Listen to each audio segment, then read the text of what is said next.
Ида Джикшенбаевна, да. Рахмат. Вот я ранее озвучивала про автомашины, которые закупил Минздрав. В свою очередь, ознакомившись с некоторыми документами, выяснила, что, оказывается, правительство обратилось во Всемирный банк с просьбой о финансировании помощи сектору здравоохранения для улучшения качества медицинской помощи. Министр утверждал, что Всемирный банк внес в план закупки дорогостоящих автомашин еще до его прихода, и отказаться от этой покупки уже было невозможно, так как план закупок уже был утвержден. А теперь министр дает уже пояснение, что закуп дорогостоящих джипов на сумму $100 тысяч была инициирована фондом ОМС при правительстве Кыргызской республики и Министерстве здравоохранения КР в начале 2018 года и в связи с расширением проекта на все 64 районных больницы. Получается, что Всемирный банк закупил машины по своей инициативе, и министр не хотел, но Всемирный банк его уговорил. Средства проекта ФОР по Минздраву предусмотрены в республиканском бюджете по спецсредствам и бюджете ФОМС.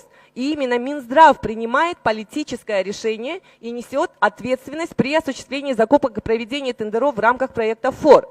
В связи с чем у меня возникает вопрос, каким образом министр, принимая решение о покупке себе дорогостоящей машины, собрался улучшать качество медицинской помощи? Налицо факт злоупотребления должностным положением и нецелевое, неэффективное использование выделенных грантовых средств. Ведь автопарк Минздрава содержит 40 автомашин.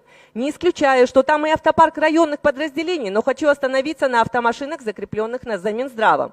Это Toyota Land Cruiser 2008 года объемом 4 куба, Toyota Land Cruiser Prado 2013 года объемом 2,7, Nissan Patrol 2008 года объемом 4,2, Lexus 470 объемом 4,7 и все автомобили и джипы немаленьких кубов.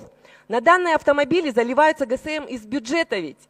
У меня вопрос другой. Почему на сегодняшний день купленные зафоровские средства внедорожники 2018 года, на котором ездил министр, после того, как стало известно широкой общественности, теперь вдруг был передан в гараж аппарата правительства? Его теперь списали?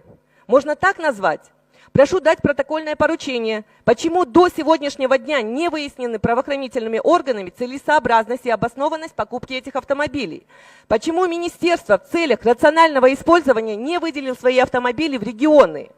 Вообще я требую закрепить протокольным поручением, что необходимо проверить целевое эффективное использование грантовых средств и гуманитарной помощи в целом Министерстве здравоохранения за последние годы. Кто и когда в нашей стране вообще понесет ответственность за неэффективное использование грантовых средств? Рахмат.